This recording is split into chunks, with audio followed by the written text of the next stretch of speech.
1. Hukum. Ini adalah norma tertulis yang paling formal dan mengikat, dibuat dan ditegakkan oleh negara. Pelanggaran dapat mengakibatkan sanksi hukum seperti denda, penjara, atau hukuman lainnya. Undang-undang dasar. Aturan fundamental yang mengatur negara dan hak-hak warga negara. Contoh, Undang-Undang Dasar 1945 di Indonesia. Undang-undang sama dengan aturan yang mengatur berbagai aspek kehidupan masyarakat seperti hukum pidana, hukum perdata, hukum administrasi negara, dan lain-lain. Contohnya adalah Undang-Undang Lalu Lintas dan Angkutan Jalan. Yang kedua ada peraturan pemerintah atau PP, aturan yang dibuat oleh pemerintah untuk melaksanakan undang-undang. Peraturan daerah, Perda, aturan yang dibuat oleh pemerintah daerah untuk mengatur wilayahnya.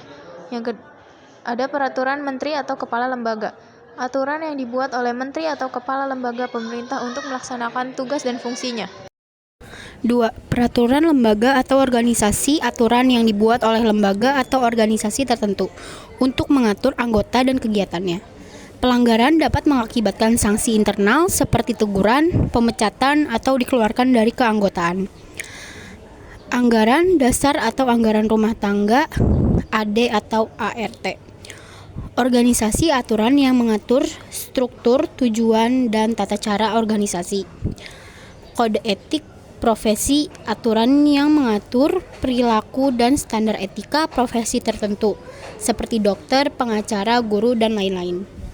Tata tertib sekolah atau universitas, aturan yang mengatur perilaku siswa atau mahasiswi dan kegiatan akademik. Aturan kerja perusahaan, aturan yang mengatur perilaku karyawan dan operasional perusahaan. Ketentuan kontak perjanjian tertulis antara dua pihak atau lebih yang mengikat secara hukum. Instruksi kerja, aturan tertulis yang menjelaskan bagaimana suatu pekerjaan harus dilakukan. Pedoman operasional, aturan tertulis yang menjelaskan bagaimana suatu sistem atau proses harus dijalankan. Karakteristik norma tertulis umumnya meliputi keterbatasan. Aturan tersebut tertulis dan dapat diakses oleh publik yang relevan. Kejelasan, aturan tersebut dirumuskan dengan jelas dan mudah dipahami. Keadilan, aturan tersebut dibuat secara adil dan tidak diskriminatif. Konsistensi, aturan tersebut diterapkan secara konsisten dan tidak berubah-ubah. Sanksi, terdapat sanksi yang jelas bagi pelanggar aturan.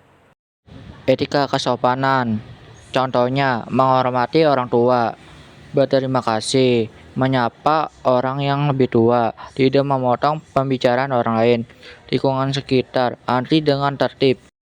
2. Interaksi sosial, contohnya memberi uang pribadi, mempribadi orang lain tanpa izin, memberi hadiah pada acara tertentu, menghindari gosip, membantu orang yang membutuhkan. 3. Budaya dan tradisi. Contohnya, tradisi dalam upacara pernikahan, cara berpakaian di tempat tertentu, tata krama makan. 4. Kelompok sosial tertentu, contohnya kode etik dalam suatu komunitas, tradisi dalam suatu profesi.